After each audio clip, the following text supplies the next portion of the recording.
Hello বন্ধুরা, কেমন আছো সবাই? আশা করি ভালো আছো। আজকে আমি বলতে চলেছি বিশ্ববিখ্যাত ৫ জন হ্যাকারের জীবন কাহিনী, যারা কিনা খুব কম বয়সে অনেক বড় বড় হ্যাকিং করেছিল। তো বন্ধুরা, আর কথা না বাড়িয়ে চলুন শুরু করা যাক। এবারে রয়েছে কেভিন মিটনিক। হ্যাকিং ও হ্যাকার ইতিহাসের সবচেয়ে পরিচিত নাম হলো কেভিন মিটনিক। কিশোর বয়সে তিনি উত্তর আমেরিকায় এয়ার স্পেস ডিফেন্ডার কমান্ডার অধীনে থাকা নেটওয়ার্ক সিস্টেম হ্যাক করে সাড়া ফেলে দিয়েছেন।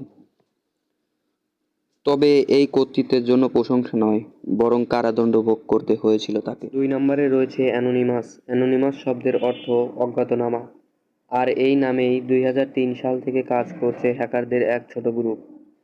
হ্যাকার গোষ্ঠী সামাজিক বিচার প্রতিষ্ঠায় বিশ্বাসী। এই লক্ষ্য থেকেই ২০০৮ সালে সাউদি নামে অভিজাত কর্পোরেট ব্যবসায়ীদের এক ধর্মীয় গ্রুপের নেটওয়ার্ক হ্যাক করে।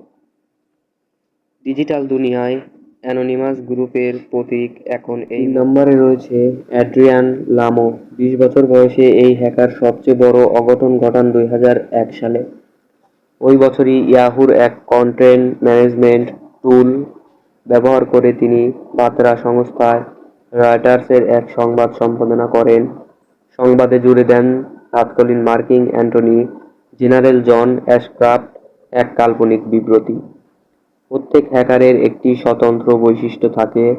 ল্যাম্বো এর বৈশিষ্ট্য ছিল তিনি হ্যাকিংয়ের পরেই তার ভিকটিম এবং গণমাধ্যমে উভয়ের কাছে প্রকাশ করে দিতেন। ৩ নম্বরে রয়েছে আলবার্ট গঞ্জালেস। নিউ ইয়র্ক ডেইলির এক সংবাদ গঞ্জালেসের নাম দেওয়া হয়েছিল সুপাঞ্জি।